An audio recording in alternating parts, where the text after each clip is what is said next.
আসসালামু আলাইকুম ওরহমতুল্লাহি ওবারাকাতুহু। আমার প্রিয় দিনী বোনেরা, কলিজার টুকরা মায়েরা, কেমন আছেন আপনারা? আশা করি মহান রব্বুল আলামিন আপনাদের সবাইকে ঈমানের সাথে, সুস্থতার সাথে এবং পরিবারের সবাইকে নিয়ে ভালো রেখেছেন। আজ ১৮ই শাবান। ক্যালেন্ডারের পাতা উল্টালেই রহমতের মাস। কিন্তু অনেকের মনেই তারিখ নিয়ে একটু কনফিউশন কাজ করছে। আসলে রমজান কবে শুরু? ১৮ তারিখ বুধবার নাকি ১৯ তারিখ বৃহস্পতিবার? প্রথম তারাবি কোন রাতে পড়ব? সেহরির জন্য বাজারটা কবে নাগাদ শেষ করব? বিশেষ করে আমাদের মা বোনদের তো রান্নাবান্না আর সংসারের হাজারো কাজ গুছিয়ে ইবাদতের সময় বের করতে হয়, তাই সঠিক বার ও তারিখ জানাটা খুব জরুরি। প্রিয় বোন, চিন্তার কোনো কারণ নেই। আজকের ভিডিওতে আমরা ক্যালেন্ডার ধরে কাটাই কাটাই সময়টা মিলিয়ে দেব ইনশাল্লাহ। এবং শুধু তারিখ নয়, আজকের এই কয়েক মিনিটের ভিডিওতে আমি আপনাকে এমন কিছু টিপস দেব যা আপনার এই রমজানকে জীবনের সেরা রমজান হিসাবে গড়ে তুলবে। তাই অনুরোধ, হাতে যদি কাজ থাকে কাজগুলো একটু পাশে রাখুন। আগামী কয়েক মিনিট নিজেকে সময় দিন। এই ভিডিওটি হয়তো আপনার আখেরাতের নাজাতের উসিলাই হতে পারে। সবার আগে তারিখ ও বারের হিসাবটা একদম স্বচ্ছ কাঁচের মতো পরিষ্কার করে নিই, কারণ বার ভুল হলে সেহরি মিস হওয়ার ভয় থাকে। খুব মনোযোগ দিয়ে শুনুন বোন। পবিত্র মাহে রমজানের প্রথম রোজা শুরু হবে আগামী ১৯শে ফেব্রুয়ারি, রোজ বৃহস্পতিবার। এখন প্রশ্ন হলো, তাহলে আমরা সেহরি কবে খাব? আমরা জানি ইসলামী ক্যালেন্ডারে রাত আগে আসে, তারপর দিন। যেহেতু বৃহস্পতিবার ১৯শে ফেব্রুয়ারি আমাদের প্রথম রোজা, তার মানে রোজা শুরু করার প্রস্তুতি নিতে হবে তার আগের রাতে। সহজ কথায় হিসাবটা মিলিয়ে নিন। ১. প্রথম তারাবি আগামী ১৮ই ফেব্রুয়ারি বুধবার দিবাগত রাতে, অর্থাৎ বুধবার এশার নামাজের পর। প্রথম সেহরি সেই একই রাতে, অর্থাৎ ১৮ই ফেব্রুয়ারি বুধবার দিবাগত শেষ রাতে, বৃহস্পতিবারের ফজর বা সুবহে সাদিকের আগে। প্রথম রোজা ১৯শে ফেব্রুয়ারি, রোজ বৃহস্পতিবার। তাই আপনার প্রস্তুতি হবে এমন: আগামী বুধবার ১৮ তারিখ দিনের বেলাতেই ঘরদোর পরিষ্কার করে আতর গোলাপ জল ছিটিয়ে সংসারের কাজ গুছিয়ে মানসিকভাবে প্রস্তুত হয়ে যাবেন। কারণ বুধবার সূর্য ডুবলেই কিন্তু রমজানের পবিত্রতা শুরু। ওই রাতেই আমরা জায়নামাজে দাঁড়িয়ে চোখের পানি ফেলব ইনশাল্লাহ। তারিখ তো জানলাম, এবার আসুন একটু নিজের হৃদয়ের দিকে তাকাই। বোন আমার, আল্লাহ সুবহানাহু ওয়া তাআলা পবিত্র কুরআনে বলেছেন, রমজান হল সেই মাস যে মাসে কুরআন নাজিল করা হয়েছে। সূরা বাকারা ১৮৫। নবী করিম সাল্লাল্লাহু আলাইহি ওয়াসাল্লাম বলেছেন, রমজান মাসে জান্নাতের দরজাগুলো খুলে দেওয়া হয় আর জাহান্নামের দরজাগুলো বন্ধ করে দেওয়া হয়। একটু ভাবুন তো, শয়তান বন্দী। এখন যদি আমরা পাপ করি তবে বুঝতে হবে এই পাপ শয়তান করাচ্ছে না, এটা আমাদের নিজেদের নফসের বা কুপ্রবৃত্তির দোষ। বিশেষ করে আমরা যারা নারী, আমাদের জন্য রমজান একটু বেশি চ্যালেঞ্জিং। একদিকে সেহরি ইফতার তৈরির চাপ, অন্যদিকে বাচ্চাদের সামলানো। অনেক বোন কান্না করে বলেন, আপু রান্নাঘরেই তো দিন শেষ, ইবাদত করব কখন? আজ আমি আপনাকে বলছি বোন, আপনার রান্নাও ইবাদত হতে পারে যদি নিয়তটা ঠিক থাকে। আল্লাহ আমাদের সীমাবদ্ধতা জানেন, তিনি চান আমাদের আন্তরিক চেষ্টা। বুধবার রাত থেকে যে ইবাদত শুরু হবে তা যেন আমরা ঈদের চাঁদ দেখা পর্যন্ত ধরে রাখতে পারি, সেই নিয়ত আজই করতে হবে। আসুন প্রস্তুতির মূল পর্বে চলে যাই। খাতা কলম থাকলে পয়েন্টগুলো লিখে নিতে পারেন। ১. আধ্যাত্মিক বা রুহানি প্রস্তুতি, স্পিরিচুয়াল ডিটক্স। আজ ১৮ই শাবান, হাতে খুব অল্প সময়। আজই জায়নামাজে বসে আল্লাহর কাছে পেছনের সব গুনাহের জন্য মাফ চান। হিংসা ও ক্ষোভ ঝেড়ে ফেলা। আত্মীয় স্বজন বা প্রতিবেশীর সাথে ঝগড়া থাকলে আজই মিটিয়ে ফেলুন। অপরিচ্ছন্ন হৃদয়ে আল্লাহ নূর প্রবেশ করে না। ২. ইবাদতের রুটিন, ফরজ নামাজ, নফল পরে আগে ফরজ, ওয়াক্ত মতো নামাজ পড়ার অভ্যেস আজ থেকেই ঠিক করুন। তারাবি, বুধবার রাতে মসজিদে যাওয়া আমাদের জন্য জরুরি নয়। ঘরে ধীর স্থিরভাবে তারাবি পড়ুন।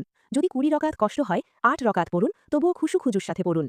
দোয়া লিস্ট, ইফতারের আগের সময়টা খুব দামি, তাই আজই ডায়েরিতে লিখে ফেলুন কার জন্য কি দোয়া করবেন। ৩. শারীরিক ও মানসিক প্রস্তুতি, এখন থেকেই খাবারের পরিমাণ একটু কমান। সংসারের প্রস্তুতি, স্মার্ট কিচেন হ্যাক্স, মহা গুরুত্বপূর্ণ টিপস। পেঁয়াজ, আদা, রসুন এগুলো এখনই ব্লেন্ড করে বা কেটে বক্সে ভরে ফ্রিজে রেখে দিন। ইফতারের আগের ১ ঘণ্টা আমরা রান্নাঘরে পেঁয়াজ কাটতে কাটতে কাটিয়ে দিই, অথচ ওই সময়টা দোয়া কবুলের শ্রেষ্ঠ সময়। ওই সময় হাতে তাসবিহ থাকবে, বটি বা ছুরি নয়। অনেক বোন আমাকে মেসেজ করেন, আপু রমজানের শেষ দশকে বা কদরের রাতে আমার মাসিক শুরু হলে খুব কান্না পায়। প্রিয় বোন, মন খারাপ করবেন না, ইসলাম সহজ ধর্ম। পিরিয়ড অবস্থায় নামাজ রোজা মাফ। আল্লাহ আপনাকে নিষেধ করেছেন আর আপনি আল্লাহ নিষেধ মেনে নামাজ পড়ছেন না, এটাই তো ইবাদত। পিরিয়ডের দিনগুলোতে আপনি যা যা করবেন: ১. বেশি বেশি ইস্তেগফার করা। রান্না করছেন, ঘর মুছছেন, মুখে সব সময় আস্তাগফিরুল্লাহ জারি রাখুন। ২. কুরআন শোনা। কুরআন স্পর্শ করবেন না, কিন্তু মোবাইলে তেলাওয়াত শুনতে পারেন, বাংলা অনুবাদ পড়তে পারেন। ৩. ইফতার করানো।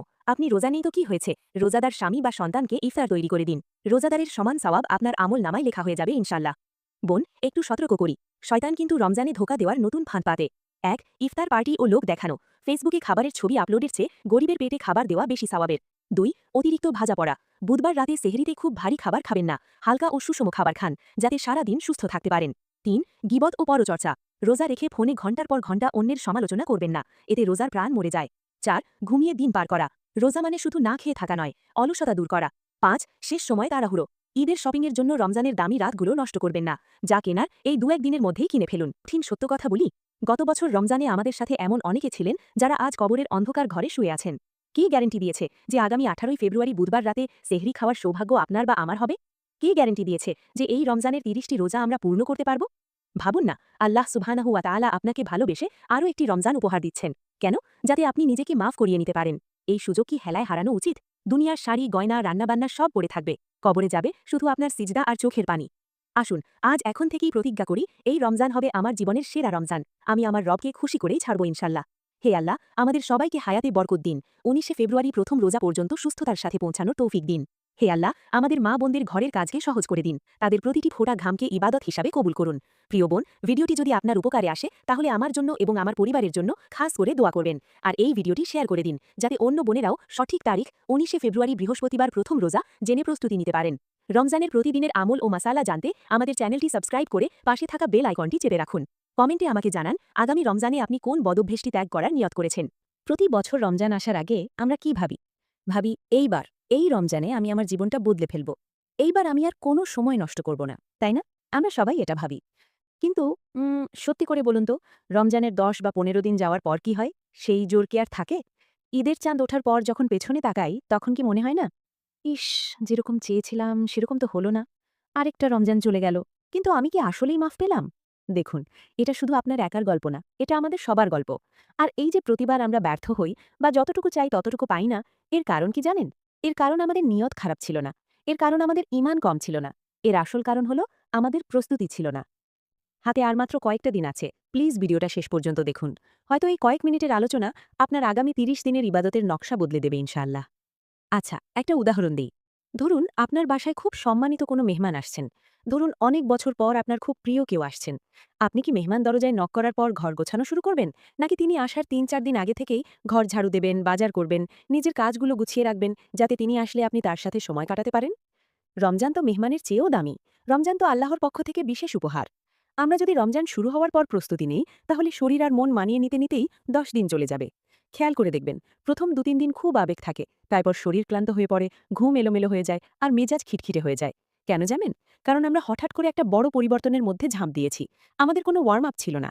দেখুন, একজন অ্যাথলিট বা দৌড়বিদ দৌড়ানোর আগে ওয়ার্ম আপ করে। গাড়ি স্টার্ট দেওয়ার আগে ইঞ্জিন গরম করতে হয়। ঠিক তেমনি রমজানের হাই ভোল্টেজ ইবাদত করার জন্য আমাদের রুহ বা আত্মার একটা ওয়ার্ম আপ দরকার। প্রস্তুতি ছাড়া রমজান পাওয়া মানে হলো যুদ্ধক্ষেত্রে খালি হাতে চলে যাওয়া। নিয়ত আছে যুদ্ধ করার, কিন্তু তলোয়ারে শান দেওয়া নেই। তাই প্রস্তুতিটা এখনই নিতে হবে, আজ থেকেই। এখন প্রশ্ন হলো, প্রস্তুতি মানে কি? অনেকে ভাবেন শাবান মাস এলেই ধুমচে নফল রোজা আর নামাজ শুরু করে দিতে হবে। অবশ্যই এগুলো ভালো, কিন্তু আমি আজ যে প্রস্তুতির কথা বলছি সেটা একটু ভিন্ন। এটাকে বলতে পারেন মাঠ পরিষ্কার করা। আপনার হার্ট বা হৃদয় একটা পাত্রের মতো। এই পাত্রে যদি সারা বছরের দুনিয়াবি চিন্তা, সোশ্যাল মিডিয়ার জঞ্জাল আর অলসতা ভরা থাকে, তাহলে রমজানের রহমত সেখানে ঢুকবে কোথায়? জায়গা তো নেই। তাই রমজানের প্রথম প্রস্তুতি কোনো ইবাদত নয়। প্রথম প্রস্তুতি হলো এলিমিনেশন বা বাদ দেওয়া। 1. Digital detox. সত্যি করে বলুন তো, এখন দিনে কত ঘন্টা আমরা স্ক্রোল করে কাটাই? রমজানে কি হুট করে এটা বন্ধ করা সম্ভব? না, শরীর মানবে না, ব্রেন ডোপামিন খুঁজবে। তাই এখন এই মুহূর্ত থেকে ফোন ব্যবহারের সময় কমানোর প্র্যাকটিস করতে হবে। এটা হলো ব্রেনকে প্রস্তুত করা। নিজেকে বোঝান, আমার সামনে বড় একটা মিশন আছে, এখন এসব ফালতু জিনিস দেখার সময় নেই। 2. ঘুমের রুটিন ঠিক করা। রমজানে আমাদের সেহরি খেতে উঠতে হয়। এখন থেকেই যদি রাতে তাড়াতাড়ি ঘুমানোর আর শেষ রাতে ওঠার অভ্যাস না করেন, তাহলে রমজানের প্রথম সপ্তাহে আপনি ঝিমাবেন। আর ঝিমিয়ে ঝিমিয়ে ইবাদত করলে কি আর মজা পাওয়া যায়? আমার প্রিয় বোনেরা, বিশেষ করে যারা সংসার সামলাচ্ছেন, বাচ্চা সামলাচ্ছেন, আপনাদের কথা আমি আলাদা করে বলতে চাই। আমাদের নারীদের রমজানটা পুরুষদের চেয়ে অনেক আলাদা। পুরুষরা মসজিদে গিয়ে ইবাদত করতে পারে, আর আমাদের ইফতারের সময়ও আগুনের তাপে রান্নাঘরে থাকতে হয়। সাহরির সময় যখন সবাই ঘুমে ঢুলুঢুলু, তখন আমাদের উঠে রান্না চড়াতে হয়। এটাই বাস্তবতা। আর এজন্যই আপনার প্রস্তুতিটা হবে ম্যানেজমেন্ট বা ব্যবস্থাপনার। 1. মানসিক ক্লান্তি কমানো। নিজেকে সুপার ওমেন ভাবার দরকার নেই। রমজানে আপনি সব পারফেক্ট করতে পারবেন না। ঘরও ঝকঝকে থাকবে, ইফতারিতেও 5 পদের ভাজাভাজি থাকবে, আবার তারাবিও 20 রাকাত হবে। এটা করতে গেলে আপনি বার্ন আউট বা শেষ হয়ে যাবেন। তাই এখন থেকেই প্ল্যান করুন রমজানে কি কাজ কমাবেন। যেমন ঈদের শপিং। প্লিজ বোন, রমজানের শেষ 10 দিন মার্কেটে ঘুরবেন না। যা কেনার এখন কিনে ফেলুন, অথবা অনলাইনের কাজ সেরে রাখুন। ওই দামি সময়টা আল্লাহর জন্য রেখে দিন। 2. ঘরের মানুষের সাথে কথা বলা। এখনই স্বামী বা পরিবারের অন্য সদস্যদের সাথে বসুন। সুন্দর করে বুঝিয়ে বলুন। বলুন, দেখো, আমিও তো মানুষ, রমজানে আমিও একটু বেশি ইবাদত করতে চাই। তাই এবার আমরা ইফতারিতে খুব সিম্পল খাবার খাবো, ভাজাভাজি কম খাবো, যাতে আমার রান্নাঘরে কম সময় যায় আর আমরা সবাই সুস্থ থাকি। দেখবেন সুন্দর করে বললে সবাই বুঝবে। 3. শরীর ঠিক করা। আপনার শরীর যদি দুর্বল থাকে, আপনি রোজা রাখতে পারবেন না, নামাজে মনোযোগ দিতে পারবেন না। এখন থেকেই পর্যাপ্ত পানি খান, ডাক্তারের কোনো চেকআপ থাকলে করিয়ে নেন। নিজেকে সুস্থ রাখাটাও ইবাদতের একটা অংশ। আচ্ছা, যদি এই প্রস্তুতিগুলো না নেই তাহলে কি হবে? দৃশ্যটা একটু কল্পনা করুন। প্রথম রোজা, আপনি শেষ রাতে উঠতে কষ্ট পেলেন, সাহরি খেয়ে শেষ ফজরের পর ঘুম থেকে উঠলেন সেই দুপুর 12টায়, দৌড়াদৌড়ি করে রান্নাঘরে ঢুকলেন, আসরের পর শরীর এত খারাপ লাগলো যে ইফতারের আগে দোয়া করার শক্তিটুকুও পেলেন না। মাগরিবের পর পেট ভরে খেয়ে শরীরটা এত ভারী হয়ে গেল যে এশার নামাজে দাঁড়িয়ে শুধু হাই উঠছে। এভাবে 5 দিন 10 দিন যাবে, তারপর হঠাৎ মনে হবে, ধুর, আমার দ্বারা হবে না, আমি তো পারছি না। এই যে সেলফ গিল্ট বা নিজেকে দোষারোপ করা, এটা শয়তানের একটা বড় অস্ত্র। শয়তান চায় আপনি হতাশ হয়ে যান। প্রস্তুতি না থাকলে এই হতাশাটা আসবেই। আর প্রস্তুতি থাকলে আপনি ক্লান্ত হবেন, কিন্তু হতাশ হবেন না, কারণ আপনি জানেন আপনার রুটিন কি। তাহলে বোন, এইবার রমজানটা কেমন হবে? আসুন, আজ এখন এই ভিডিওটা দেখতে দেখতেই আমরা একটা নিয়ত করি। আমরা আল্লাহকে বলবো, হে আল্লাহ, আমার সাধ্য কম, আমার শক্তি কম, কিন্তু এই রমজানে আমি আমার সর্বোচ্চটুকু দিয়ে তোমাকে খুশি করতে চাই। তুমি আমার সময়কে বরকতময় করে দাও। প্রস্তুতি মানে বড় বড় স্বপ্ন দেখা নয়। প্রস্তুতি মানে ছোট ছোট পরিবর্তন। আজ থেকে অহেতুক কথা বলা বন্ধ করুন। আজ থেকে কারোর গীবত শোনা বন্ধ করুন। আজ থেকে নিজের রাগ কন্ট্রোল করার প্র্যাকটিস করুন। রমজান তো তাকওয়াস বা আত্মশুদ্ধির মাস।